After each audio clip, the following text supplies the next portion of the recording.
This was a story told by a friend online. Back in 2012, she was attending college in Boston. At the time, she lived in a student dorm with 3 other girls. The main people involved in this incident were Jennifer and another friend named Mary. The other 2 girls are not important to the story, so I'll skip their names. What happened was this. They were all living together in the dorm, and Mary had a habit of going for a run after 9 p.m. every night. By then, the other 3 roommates would already have gone to bed. After Mary came back from running, she would take a shower. Even though the sound of the shower might disturb the others, the 3 of them had all gotten used to it. Time passed, and it was now late November, heading into early December. It happened to be final exam season at the school. Since they were seniors in college, they had fewer classes, and their exams were relatively easy. That weekend, the 4 of them had originally planned to go out for dinner and then hit a bar. But Jennifer happened to be on the second day of her period, and the pain was especially bad. Jennifer said, "I'm not going. I really can't take it anymore. I need to go back to the dorm and rest." The other 3 said, "Okay, go back and rest." Jennifer returned to the dorm, took some medicine to ease her menstrual cramps, and went straight to bed. She ended up sleeping for a long time, but when she woke up, she felt that the room was already dark. Since it was December and it got dark very early, she figured it was only around 5 or 6 in the evening. At that point, she felt a little better physically, but she still didn't want to get out of bed. She also noticed that her phone had run out of battery. Just then, she sensed someone opening the door and coming into the room. Because they slept in bunk beds and she was on the top bunk, she could only vaguely make out a girl walking in. She said the figure and appearance looked a lot like Mary, so she asked, "Mary, you got back early?" Mary just gave a quiet, and said nothing else. Jennifer asked, "Where are the other 2?"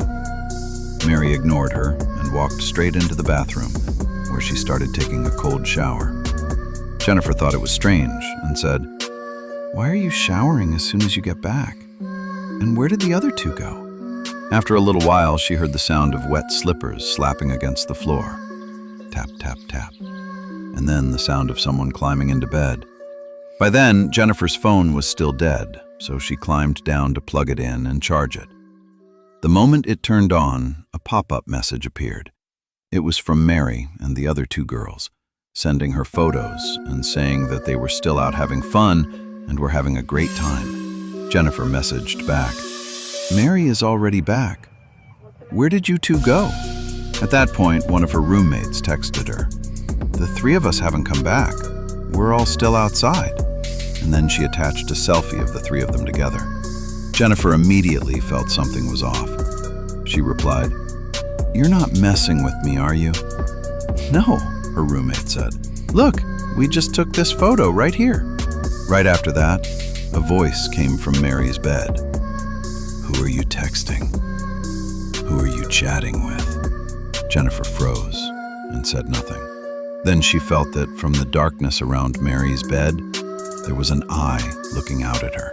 Jennifer started trembling. Her scalp went numb with fear. Then the voice came again from that darkness. "Are you talking to them?" Jennifer felt like she was losing her mind. She was already weak, a girl on her period who had taken medicine, and now her face had gone completely pale. Her legs turned to jelly. She didn't even think to turn on the light. She just ran for the door. As she ran, she felt as if someone was chasing her from behind. She started, "Ah!" Her scream woke up the girls in the neighboring dorm rooms, and some of them rushed over and asked, "What's wrong? What happened?" When they saw Jennifer's face, it was white with terror. Jennifer said, "There's a ghost in my room." The girls from the room next door worked up the courage to go in and turn on the light. There was nothing inside. But then they noticed something. In the hallway of Jennifer's dorm room, there were wet footprints on the floor. Later, when the other 3 finally came back, Jennifer did not dare tell Mary what had happened. She only told the other 2 roommates about it. Since the first semester was already coming to an end, they all went home a few days later. After New Year's, when school started again, they were already in the second half of their senior year and and were preparing for things like their graduation theses. But Mary never came back to school. They went to ask the Dean of Students' office, and the staff told them that Mary had died.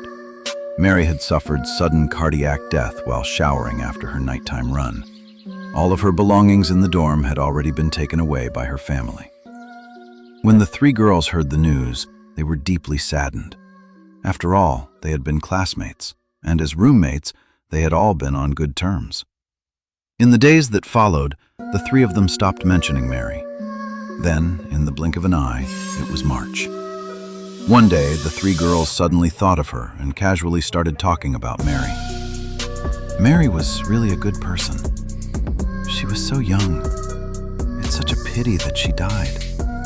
Jennifer waved her hand and said, "Let's not talk about this." That night, at around 11 p.m., the three of them went to bed. Jennifer felt that it was almost midnight, and she was just about to fall asleep when she suddenly heard the sound of running water coming from the bathroom.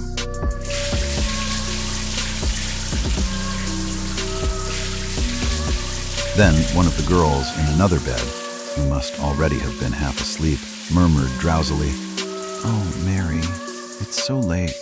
Stop showering." The sound in the bathroom stopped abruptly. All that remained was the sound of water droplets falling onto the bathroom floor.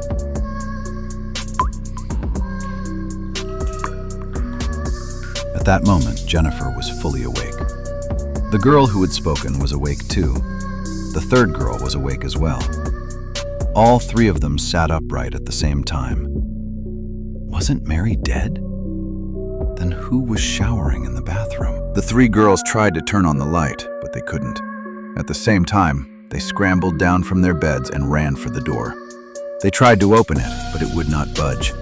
It felt as though someone was holding it shut from the other side, or pushing against it from behind.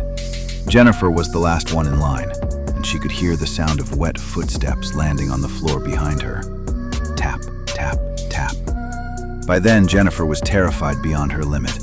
She let out a piercing scream. A girl's scream carries far, and the neighboring dorm rooms were all startled awake. People from outside came over and shouted, "What are you girls doing in there?" They banged on the door. Someone outside said, "The door won't open." Then the people outside began slamming into it, while the girls inside pulled at it with all their strength. Only then did the door finally burst open. The lock was completely knocked off, and they discovered that the lock cylinder seemed to have been jammed by something. The first thing the three girls did after getting out was call the dorm manager. They told the dorm manager everything that had happened from beginning to end. The dorm manager was extremely responsible and came over right away. He said, "Don't be afraid." The dorm manager asked, "You're not just scaring yourselves?" Then the dorm manager took them into the bathroom. The entire bathroom was wet, as if someone had just taken a shower there. Even the dorm manager was stunned. After discussing it among themselves, the three girls came to a decision. Forget it.